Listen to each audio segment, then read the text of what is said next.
Hi everyone, welcome to another episode of Sealed for Good. I'm your host once again, Yandi, and today we'll be looking at 5 handy tips to make sure that you have successful applications. I hope you enjoy.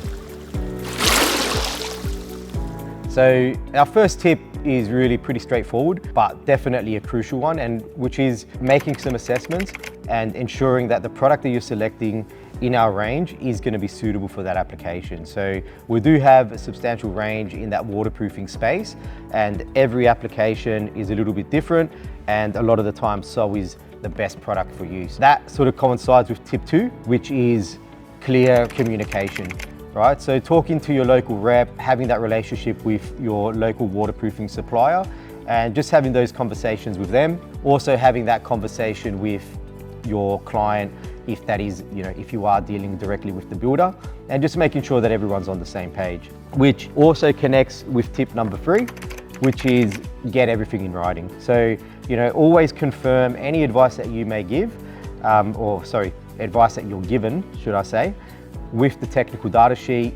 And if it's something that isn't in the technical data sheet, or it's a funny application where the advice you're being given sits a little bit outside the scope, always back that up with an official communication from us. We'll provide a letter explaining what the change is, why we're confident with that change, and as far as if performance not being affected. So, just to bunch these together, the first 3, assessing and making sure the product is going to be the correct one, doing that in coordination with your rep or your waterproofing supplier, and then anything that's a little bit left field or not part of the standard detail, always have that confirmed from your manufacturer's technical department to ensure that everything is above board. Tip number 4, we're getting into sort of the nuts and bolts of the installation process, and that's all about your surfaces and your substrates. So just making sure that they are substrates that should be waterproofed, that you can confirm and it's been approved for installation in the Australian market, and they are fit for purpose.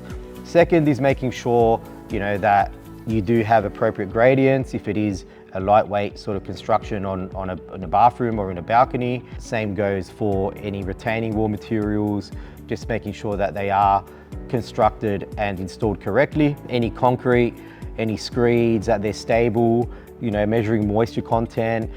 These are all sort of information that you can find on every single one of our TDSs when it comes to surface prep, right? And it really does give you what the expectation is when it comes to the actual checking and preparing of these surfaces. Which brings us to tip number 5, which is really all around preparation, right? So once you understand the surface that you're applying the products on, you've ticked the box that it's good to go.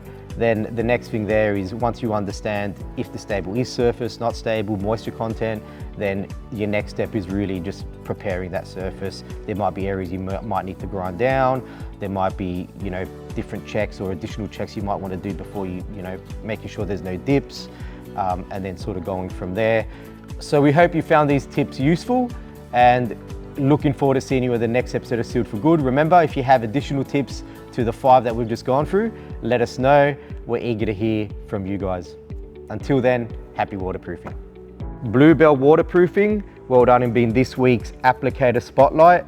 Absolutely nailed the application of the PFN to this massive terrace area. Very clever move using the Gripset 2P for the detailing to ensure that it cures effectively this time of year. Keep it up.